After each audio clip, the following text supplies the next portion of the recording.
I faked being straight so well, I got her pregnant, and now I'm too deep to stop. Alright Reddit, don't hold back. I need to get this out because I feel like my brain is a microwave with a fork inside it. So here's the deal, I, 23 am gay. Like not confused, not experimenting, not a little curious, just straight up fantasizing about Pedro Pascal choking me with a leather glove, kind of gay. I've known since I was a kid. There was no eureka moment, no girl that made me realize I was straight later. Just a steady stream of yup, definitely gay. But, of course there's but I grew up in a very old school, conservative, borderline theocratic Eastern European family where talking about your feelings is already seen as feminine, and being gay is basically social suicide. I'm talking about the kind of people who think therapy is for Americans, and if you don't eat meat 3 times a day, you're probably in a cult. Or worse, vegan. So when I moved out for college, I thought I'd finally be free to figure myself out. And I did, quietly, cautiously. I hooked up with a few guys. Nothing serious, mostly drunk flings and discreet dating apps. I still felt like I had one foot in my real life and the other in the life everyone expected of me. And for a while, that worked. But then the questions started. My mom, you've never had a girlfriend? My uncle, you don't like women or what? My old school friends, still single, bro? You playing for the other team or what? At first I laughed it off. Then I deflected. Then I started feeling the anxiety crawl up my neck every time someone asked. I started imagining coming out and my entire extended family combusting like vampires in sunlight. So I did what any emotionally stunted, closeted dumbass would do. I got a girlfriend. Her name is Anna, 21F. We met through mutual friends at a party, and she instantly had a thing for me. I was polite, soft-spoken, funny, and apparently, mysterious, because I didn't immediately try to dry hump her like every other dude in her DMs. But that's not mystery, that's just, not being attracted to women. But she mistook my general awkward gay panic for emotional depth. We started dating. At first, I told myself I was doing it just to shut people up. But then she met my mom. Then she posted us on Instagram. Then she started calling me her boyfriend. Then she wanted to go on weekend trips, meet each other's families, start planning future sh*t like apartments and pets and even baby names. All while I was just trying to avoid eye contact with shirtless guys on TikTok. She thought I was shy, thought I was romantic, thought I was taking things slow because I respected her. I didn't even kiss her until a month in, and when I did, I practically blacked out from internal screaming. It's not that I hate her. I actually like her a lot, as a person. She's smart, kind, and funny in a super corny, Gen Z Tumblr core kind of way. She makes a big deal out of horoscopes, has a collection of tote bags with feminist quotes on them, and unironically uses the phrase, girl dinner. But I don't feel that thing for her. You know, the thing. Now here's where I hit the accelerator on the highway to hell. One night, we were both drunk. Like, very drunk. I'd had a sh*t week. My dad had called me to remind me that, real men get married early, and my cousin had just proposed to his girlfriend after 2 months and the whole family was losing their minds about how blessed they were. Meanwhile, I was laying in bed texting a guy named Marco who ghosted me after 2 nudes. So when Anna pulled me onto the couch and whispered in my ear that she wanted me, I didn't say no. I didn't say anything. It wasn't good. I don't even remember most of it. I tried to stay in character. Thought maybe I could convince myself it was fine. I used every gay trick in the book to get through it. Dim lights, fast rhythm, focus on sensations not visuals. I didn't even finish, which she took as some kind of emotional overload of love. Meanwhile, I was trying not to dissociate into another dimension. Afterward, she curled up into my chest like it was the most romantic moment of her life. I laid there wide awake, staring at the ceiling fan like it was about to suck me into the void and rescue me from my sins. We didn't talk about it. She texted me cute sh*t for a few days, I responded with emojis and aw, and I assumed that was that. Until a week ago, she texted me, we need to talk. Now I don't know if you've ever gotten that message when you're hiding a life-defining secret, but my soul instantly tried to yeet itself out of my body. I knew. C King knew. She came over, sat down, took a breath, and said the words that turned my stomach inside out. I think I'm pregnant. Boom. Reality nuked. And I just sat there like a cartoon character glitching out. My ears rang, my vision tunneled. I nodded like a dumbass and said, "Are you sure?" Which is the stupidest thing you can ask a woman who already peed on a stick. She started crying, not out of panic, out of joy. And me? I'm now the world's most emotionally repressed, internally melting gay man who's somehow about to become a father. To a baby, with a woman, that I never should have been with. And I haven't told anyone. Not her, not my family, not even my therapist, who thinks I'm working on coming out at my own pace. Yeah, pace my ass. And before you ask, no, she still doesn't know I'm gay. She just thinks I'm a quiet, respectful, introverted, soft boy, who doesn't like porn and wears rings and listens to Florence and the Machine like a moody poet. Meanwhile, I'm in the bathroom on my phone thirst liking gym selfies of dudes named Luca and crying into the sink. So yeah, that's where I'm at. Next chapter's gonna be worse. Because the truth? It's starting to leak out in ways I can't control. It started with Anna telling her parents. I wasn't even there. She said it like it was casual, like she was just updating them on a weekend trip. By the way, I'm pregnant. It's his. She sent me a voice note after, laughing nervously, saying they were shocked at first but then, so excited. Her mom apparently cried and immediately started talking about baby names. Her dad wants to meet me, man to man. I was lying in bed, staring at Luca's Instagram when that message hit, and my stomach dropped like a F*** King elevator with a cut cable. The lie was no longer ours. It belonged to everyone now. That's when Milan texted me, "Bro. Call me ASAP." I did. I figured maybe something happened, but nah. He just wanted to say how proud he was of me. For stepping up. For not pulling a deadbeat move. For being a real man. He said he always knew I had it in me. That made me want to laugh and scream at the same time. Because what the hell does that even mean, it in me? The only thing in me lately was Luca. And here's where it gets F*** ridiculous. Milan told our old friend group. Now all these dudes I haven't talked to since high school are DMing me like I'm some kind of reformed bad boy. Bro, mad respect. Yo, fatherhood's gonna change you. She's lucky to have a dude like you. One guy even said, "Never thought you'd be the first dad in the group." Wild. I just kept replying with stupid **T like, crazy times, huh? While my brain was melting like a grilled cheese in a sauna. Meanwhile, Luca had no idea. He still thought we were just this cute, low-key situationship. The kind where we send each other playlists and argue over which cities we'd move to together. We'd talk about opening a cafe or traveling through Portugal or adopting a dog from a shelter. He called me his muse once. Dead serious. I blushed. Like, real blushed. Like, teenage girl in a rom-com level of red face. He asked me to spend the weekend with him. I said I was busy helping my cousin move. I wasn't. I was driving Anna to a clinic for her first ultrasound. It was quiet in the car. She was holding my hand, and I felt like a ghost, like I was watching myself from outside my body, just playing a part one didn't audition for. She looked so happy. She talked about baby clothes, gender-neutral names, what color to paint the room. I nodded, smiled, said, a lot. All the right noises, none of the right feelings. Then came the photo, the little grainy alien bean printed on paper. She held it like it was made of gold. I took a picture of her holding it, like some kind of twisted memory I wasn't sure I'd even want later. That night, Luca called. Said he missed me. I said I missed him too. He said he couldn't wait to see me again. I said, same. Then he said the words that made my spine twist into a knot.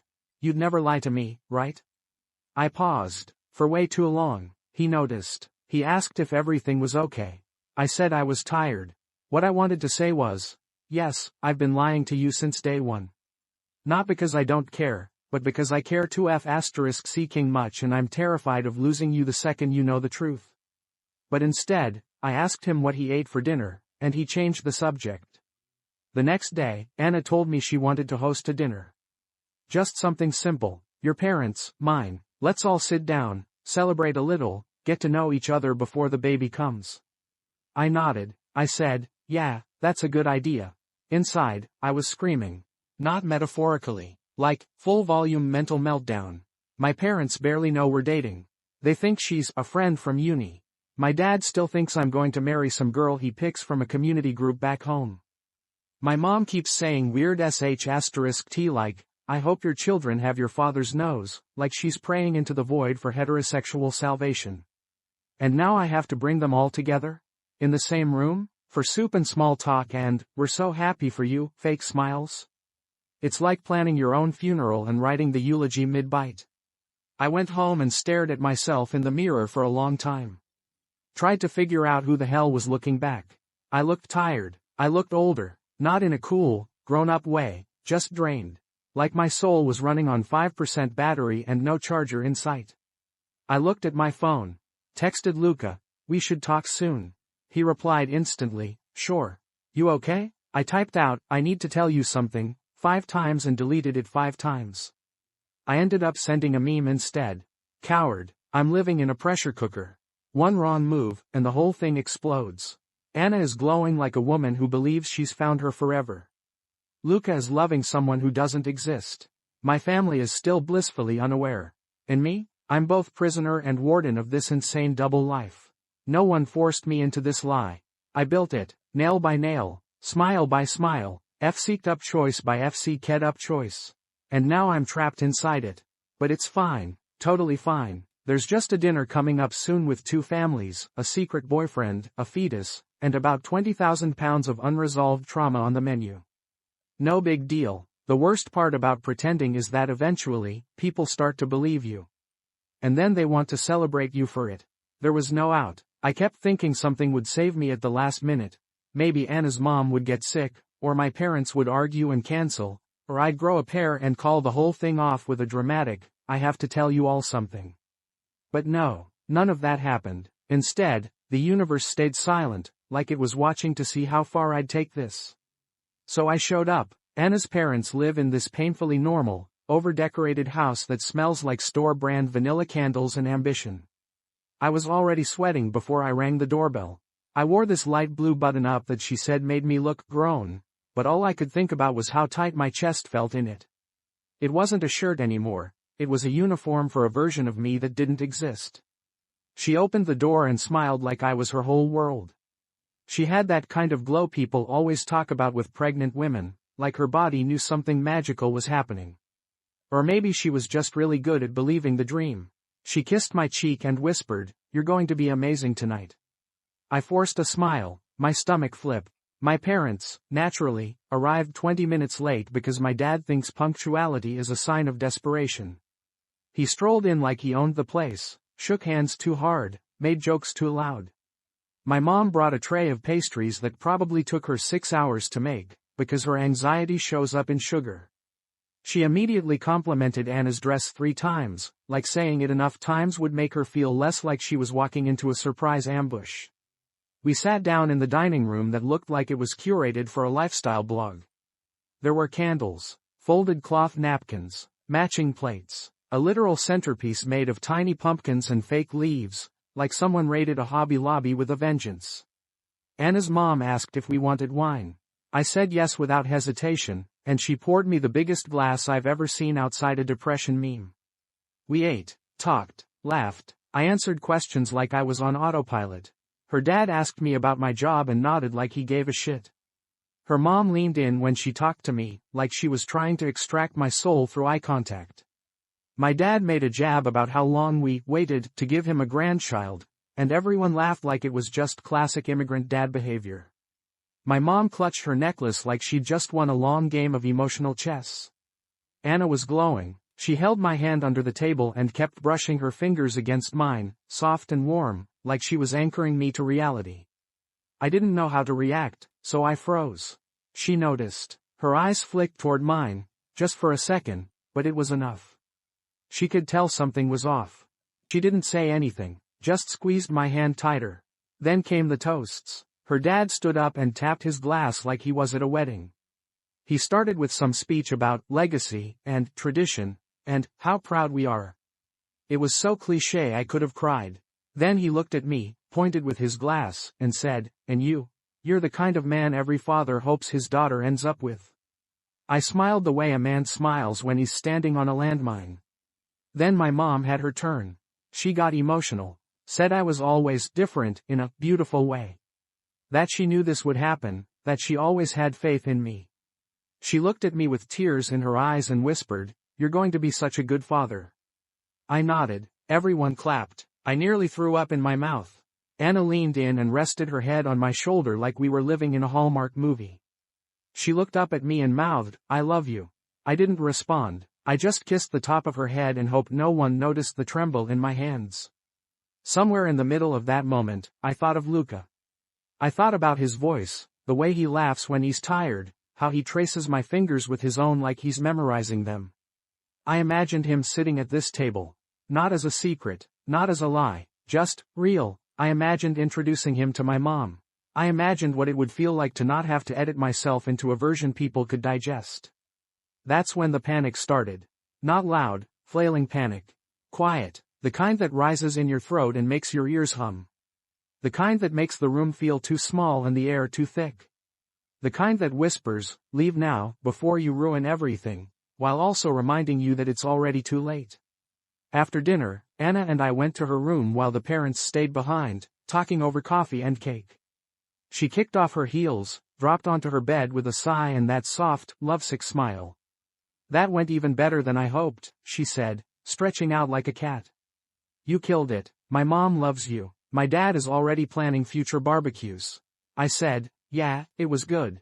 She sat up and looked at me, her tone shifting. "You seemed kind of distant, though. Everything okay?" This was my moment. The moment. The open door. The fork in the road. I could have said it all right then. Could have looked her in the eye and admitted the truth. That I wasn't the person she thought I was. That I never meant to hurt her. That I was gay, and scared, and buried so deep in this lie that I didn't know how to dig my way out. But I didn't. I swallowed it, looked her in the eyes and said, "Just tired. Long week." She nodded, smiled again, and curled up next to me like I was her safe space. And I let her, because I'm a coward, because the lie is easier than the truth. Because I don't even know who I am anymore when I'm not lying. She fell asleep with her head on my chest. I laid there, staring at the ceiling, my heart beating loud enough to drown out my thoughts. I didn't sleep. I couldn't. There's a name for people like me. People who lead others into a dream and then leave them in it. I don't know what it is. But I'm pretty sure I'm becoming it. I didn't plan for him to find out. Not that day. Not like that. In my head, I'd always imagined some dramatic moment. Me, crying, apologizing, confessing everything in some twisted act of redemption. Maybe he'd scream. Maybe he'd cry. Maybe we'd fight and then somehow, find our way back to each other. But reality doesn't work like a script. Reality kicks the door down when you're not even dressed for the scene. Luca showed up on a Wednesday. I was at home, alone. Anna was at her parents' place for the week. Something about prenatal yoga, freezer meals, nesting instincts. Whatever. I'd used that time to rot in silence. Barely ate, barely showered, just sat there marinating in guilt like it would eventually peel off my skin and leave me clean underneath. When the buzzer rang, I thought it was food. I wasn't expecting anyone, but when I opened the door and saw him, hoodie, backpack, goofy little half smile, I swear I stopped breathing. He kissed me before I could speak. Just a soft peck, but it hit like a wrecking ball. He dropped his bag next to the couch, kicked off his shoes, and started telling me about some guitar pedal he found on sale, like this was just another normal day. And for 1 second, 1F*C*2, I almost let myself believe it was. Then he saw the ultrasound photo. It was just there, sitting on the corner of my desk like a ticking bomb. I thought I had hidden it. Maybe I had, maybe some part of me wanted it found. I don't even know anymore. He picked it up, squinted at it, smiled. "This is so realistic," he said. "Is this one of those AI ultrasound memes or whatever?" I didn't move. He turned it over, saw Anna's name printed at the bottom. Then he looked at me. The smile didn't fade right away. It just cracked a little. "Whose is this?" he asked, voice light, teasing. I couldn't speak. "Hey," he said, still holding the photo, "you good? Why do you look like you've seen a ghost?" I opened my mouth, closed it, my throat burned. "Okay," he said, slower now. "Seriously, whose baby is this?" I blinked. My legs felt weak. My mouth was dry. Then came the worst question of all. "Are you seeing someone else?" I tried to speak. I really did, but my brain was chewing glass. So instead, I said the one sentence that guaranteed things would only get worse. It's complicated. Luca stared at me, and laughed, not a funny laugh, not angry, not cruel, just hollow, flat, the kind of sound you make when you're too tired to scream. I knew it, he said. I knew something was off. But C king baby, man? Seriously? A whole child? I stepped toward him, reaching out. I didn't plan this, Luca. It wasn't supposed to happen. You think that makes it better? No, I was scared. I didn't know how to tell anyone. I didn't even want to be with her. It was just a cover. That's all it was supposed to be. Something simple. Lying to someone for a year isn't simple. I didn't mean for it to go this far. He looked away. His shoulders slumped like the weight of my words physically landed on him. You lied to me every single day, he said, still not looking at me. I let you in. I told you things I've never said out loud. I thought I finally had someone who understood what it felt like, to be scared, to hide, to want more and not know how to ask for it. I said his name, quietly, broken. I loved you, he said. Maybe I still do, but I don't know who the hell I loved anymore. And I don't know who you are now. Then he turned and walked out. No dramatic exit, no slamming doors, no yelling, he just left, and it hurt more than if he had screamed. I sank to the floor, back against the wall, shaking. Not crying, just stuck in this numb, pulsing silence where nothing felt real. I stared at the photo he left on the table. That tiny, blurry image. Proof of a life I helped create by accident and now had to carry like a punishment. The next morning, Anna called. Said she had a weird dream. Said she felt off. Asked if I was okay. I said yes. Just tired. That's my default now. Just tired. Just busy. Just overwhelmed. Just everything except honest. But the truth is, I'm done pretending I'm okay. I don't know how to face her. I don't know how to raise a child inside this lie. I don't know how to be a father while still being a stranger to myself. And I don't know if I'll ever see Luca again, or if I deserve to. I wanted to believe I could fix this. That I could be a partner. That I could be a dad. That I could be anyone but this scared, dishonest, exhausted version of myself. But the lie got too big. It grew legs. It walked into rooms before I did. It sat at dinner tables. It kissed people goodnight. It took my place. And now, I don't even know how to reclaim what's mine. So yeah, maybe this is my final confession. There's no twist, no redemption, no last-minute save. There's just a man sitting in a room, staring at two lives he's destroyed, and one that hasn't even started yet. That's the story. No, AITA, question this time. I already know the answer. I just wanted to put it somewhere, so I don't carry it alone anymore.